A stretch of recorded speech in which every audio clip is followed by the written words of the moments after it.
Now to Nigeria, where journalist and pro-democracy activist Omoyele Sowore is entering his second month in jail for calling for peaceful nationwide protests against the government. Sowore called his movement Revolution Now and mobilized activists to take to the streets on August 5th.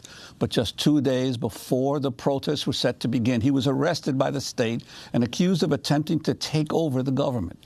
He's been in prison for more than a month now as human rights groups continue to call for his immediate release. He's a human rights activist and the publisher of the online news site Sahara Reports, based in New York City, and has lived in the United States for many years. He ran against President Muhammadu Buhari earlier this year in an election he said lacked a level playing field. His party, Africa Action Congress, declared August 5th the start of the Days of Rage, inspired by the recent popular uprising in Sudan that toppled the authoritarian ruler Omar al-Bashir. The protests went ahead despite his arrest days earlier. Shortly before Sowore was arrested, he tweeted, "All that's needed for a revolution is for the oppressed to choose a date they desire for liberty, not subjected to the approval of the oppressor." Hashtag Revolution Now, hashtag Days of Rage, hashtag August 5th. This is Omoyele Sowore speaking about Revolution Now at a rally in Nigeria in July. Are you not tired of this government? We are tired. Are you not tired of hunger? We are tired. Are you not tired of no unemployment? We are tired. A coalition of press freedom organizations and human rights groups recently petitioned the United Nations and the African Union, while a group called the African Renaissance Organization sent a petition to the U.S. State Department asking the U.S. government to apply pressure on President Muhammadu Buhari for Sowore's release. For more, we're joined by Omoyele Sowore's wife, Opeyemi Sowore, and one of his attorneys, Nani Yanson-Reventlow, the founding director of the Digital Freedom Fund. She's at Columbia Law School. Opeyemi Sowore and Nina Yanson-Reventlow, welcome to Democracy Now! It's great to have you with us. Thanks for having us. You were here when Sowore was arrested in Nigeria, and I have to say I personally know Sowore very well. I traveled with him in Nigeria when we went to cover the U.S. oil company's involvement in the Niger Delta and what they were doing there. He has been deeply involved with human rights and in covering his country of Nigeria, though a green card holder here. So when did you learn what happened, and what are you demanding now? Sure. It was Friday night here, Saturday, in Nigeria. I got a text from him saying, "I love you." And I'm like, okay, great, I love you too. But his cousin started calling me over and over about an hour after that and told me that he'd been detained. And for 3 days, we did not have any contact with him. We didn't know where he was. He was taken by force at his hotel in Lagos and transported to Abuja. And the capital of Nigeria. And of course, he didn't eat their food, didn't drink their water for all those days. He was basically in isolation with no food, no water. But then on the Tuesday after, he was able to get in touch with his lawyer, as well as they allowed people to come in to provide him with food. But since then, he's basically been in isolation for over a month, being held in Abuja with basically no outlets. He's basically locked in a room for the most part. And the formal charges against him are based on? There are no formal charges per se. He's being investigated. So the courts gave the Nigerian government or the DSS the ability to hold him for 45 days to investigate possible treason and terrorism.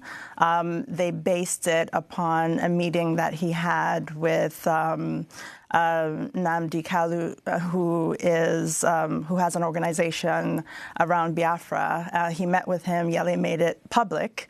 In fact, he disagrees with some of Nnamdi MD's rhetoric, but he met with him, and Yele's whole thing is bringing in everybody's voices so that Nigeria can be a country for pretty much all of its citizens. So that's one of the things that they mentioned against him.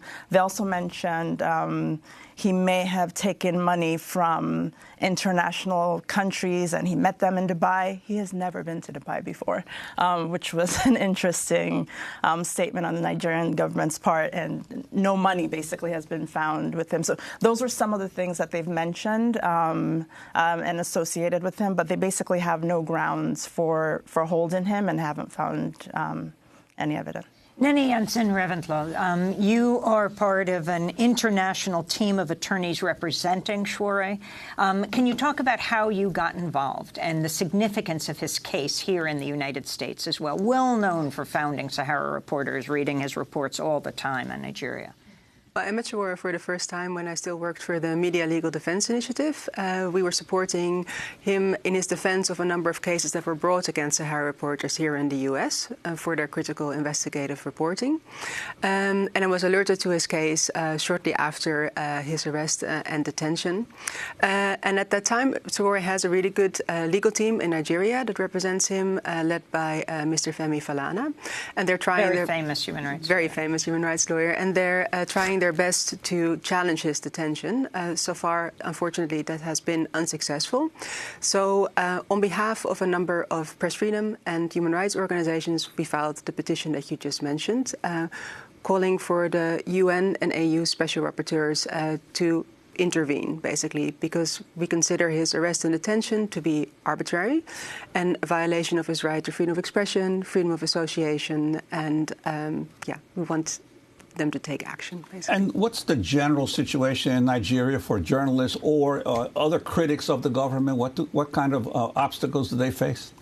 It's generally a very challenging environment where both intimidation and also legal repercussions for critical reporting and generally voicing opposition or challenging the regime is met with consequences.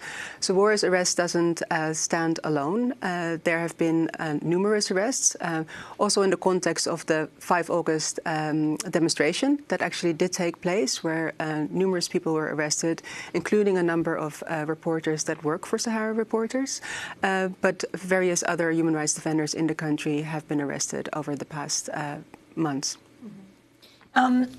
So the Nigerian court justified Shuare's detention through the Terrorism Act.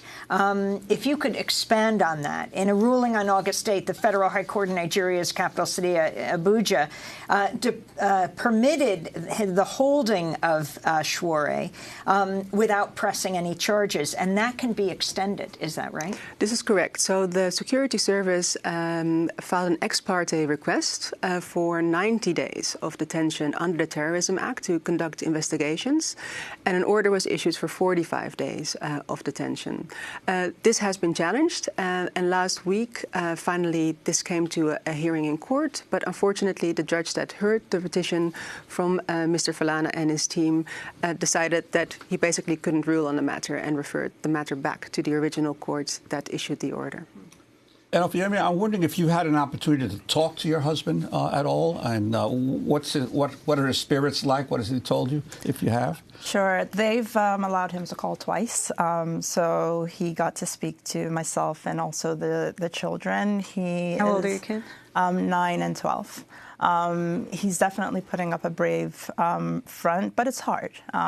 Staying in isolation for that long and having monitored calls with your family limits what he's able to say or how freely he's able to express himself. And his use of the word revolution, for his organization, Revolution Now, Nani, if you could talk about the significance of this, they're saying that this amounts to treason. However, they themselves have used that word, talking about the need for revolution in Nigeria. Nigeria, Africa's most populous country. Yeah. Shuare used the word revolution as an emotive term, and he's used this in the context of wanting to achieve transformative change throughout his career. When he founded Sahara Reporters, he said that he wanted to revolutionize news reporting by founding an organization that would rely on investigative citizen reporting.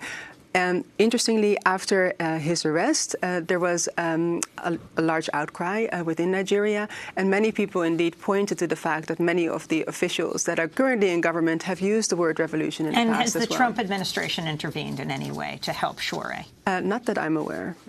Well, we'll continue to follow Chouere's case, and people should read Sahara Reporters. He is the publisher and founder of that. I want to thank you both for being with us. Obieme Chouere is the wife of Omoyele Chouere, who was arrested August 3rd in Lagos, Nigeria. Nana Jansen Reventlow is a part of an international team of attorneys representing Chouere here. That does it for our broadcast. I'm Amy Goodman with Juan Gonzalez. Our website is democracynow.org. Thanks so much for joining us.